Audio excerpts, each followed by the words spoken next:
Hello everybody, this is Toys R Us, and for this new figure unboxing and review, we're going to be looking at the Transformers the Movie Retro Reissue. This is the Insecticon Shrapnel. So what we're going to do with this video, we're going to have a quick look at the packaging because it's absolutely beautiful.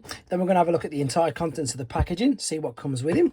We're going to, of course, do some comparisons with him and his original Generation 1 self. We're going to see how he fits and looks into the lineup of the other figures that have already had the retro reissue update as well. And of course we can see how he looks and fares against some of the other figures that have been released in the main toy line. So as you can see, lots to get through with this video. So as I pop all these back, I'd like to remind anybody who's not subscribed to this channel, if you'd like to hit that subscribe button for me now, please. And the other is to thank well, funnily enough, if you're after this particular figure in the UK, you can get it from Hasbro Pulse or In Demand Toys. Right, now before we have a quick look at the actual product, look at the box. It is absolutely beautiful. You've got the lovely artwork. It is, of course, the 86 cartoon movie. We've got Unicron at the top there. There is Shrapnel himself, the way he appears in, of course, the animation.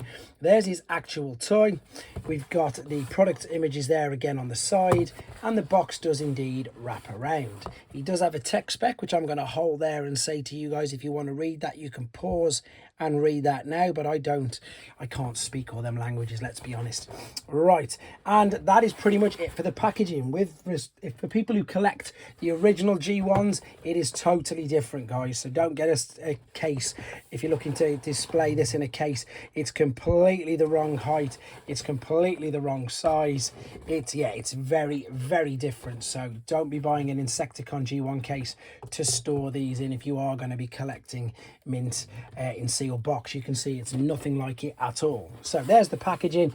This is how he comes packaged. I've just loosened off all the ties around the back. They do just literally untie very easily, and you can already see straight away loads of color differences, which is brilliant. This in here is going to be his accessory. And indeed more energon cubes. Now I am loving the fact, I didn't see the tape at the top, that we are getting these energon cubes as well. Now I know they're just something there to bolster up the price, but they're just cool, and let's be honest, that's what the Insecticons, that's all they pretty much searched for, to be honest. So let's have a look. In fact, now let's cut these open because we're going to see his accessory. Now again, this is a Generation 1 figure, so that means that you're not going to be able to pretty much attach his weapons on him in each mode, all that sort of thing, because you just couldn't. You sort of can, but you're not supposed to. What I mean by that is there's the blaster and it would fit on his hand. But what I suppose what I'm basically trying to say is with the newer figures, with the newer products, you can attach parts to them all over the place, whereas with these you can't really. There is the energon cubes, which is brilliant. I'm just bringing up the original, to be honest, and you can see straight away the striking difference. And the difference is, of course, the chrome. But again, I keep getting people commenting, and it kind of makes me laugh.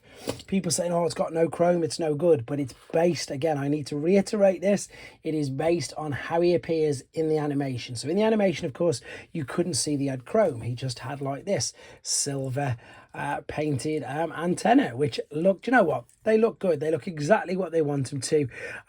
They don't, of course, look or have the striking same appearance as the original, exactly the same thing as the weapon. Of course, we're being really honest, we can say that this is obviously a Decepticon purple, and that is, of course, a chrome accessory. They look completely different, but again, they're not going for just your standard reissue. They are going for exactly that. They're going for their animation appearance, which is exactly this. So things to look out for.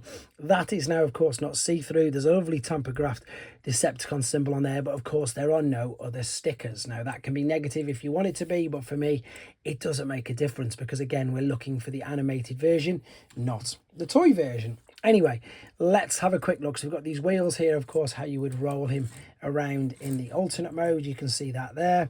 There's not much, honestly, guys, to talk about these guys in the alternate mode. If you open these up too much, you will start to see his face.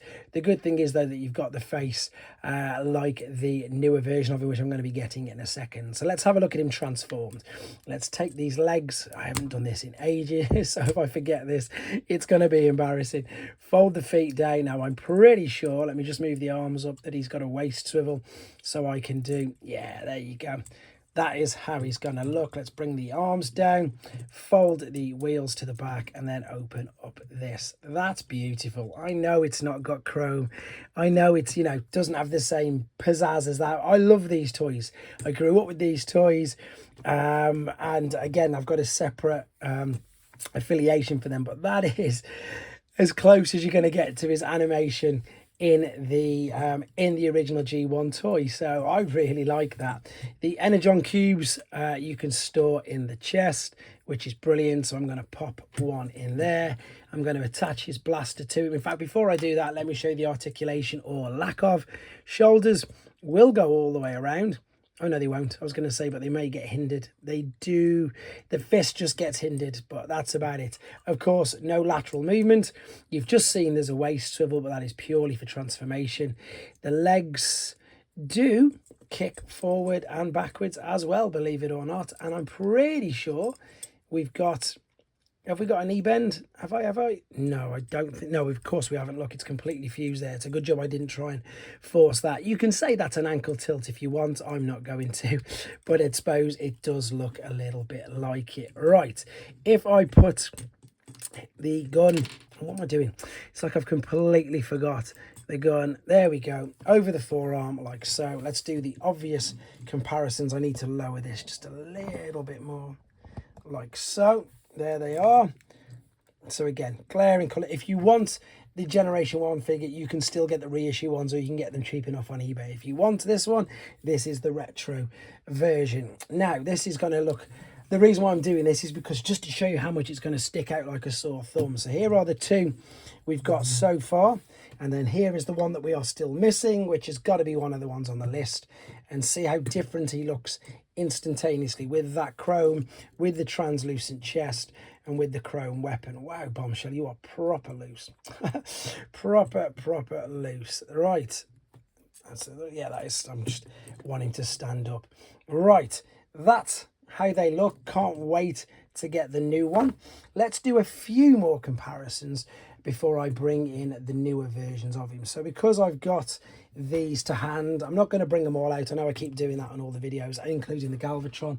I'll just bring out a couple more just to give you an idea of his size. So yeah, Starscream's obviously the same size as Thundercracker. Skywarp's the same size as him. So if I just bring out Perceptor, that's a nice way. Whoa, my room's falling apart. That's a nice... I'm going to keep that in as well. I'm going to keep rolling. There's a nice shot of them all there. Let's take all these out. Thankfully enough, just in case anybody asks in the comments, it was nothing too valuable and it's nothing that's damaged at all. I can see it. It's right in front of me. I can't believe it happened. There you go. What a calamity. Let's move these out of the way. Right. There is a Shattered Glass Optimus Prime who was tiny to him. There is a Core Class Optimus Prime. I've just got some random figures dotted around at the moment. There is a RID Sideburn. What else have we got here? Just to give you a bit of an idea, there's a Thrilling 30 Deluxe RC as well. So you can see how he sizes up compared to them. One last quick comparison, and I am going to have to just grab them all off the shelf. Bear with me. I'm going to come straight back at you with some other versions of Shrapnel in the Generations toy line. Okay then guys, just to finish off the video, there we go. We've got a couple of different versions of him. This, I'm so glad as well, he's got his name back and he's not called Shrapnel. So we've got a Thrilling 30 version here. I'm pretty sure it was. It was Thrilling 30, not the Prime Wars trilogy. And of course, we've got a legacy version of him there. So there you go. I really like the product. I think it's great. I think that it's going to be brilliant when they're all done. I'm really excited to see how many more molds they've got access to be able to do this with. So there we go guys, let me know what you think of them in the comments, and of course take care.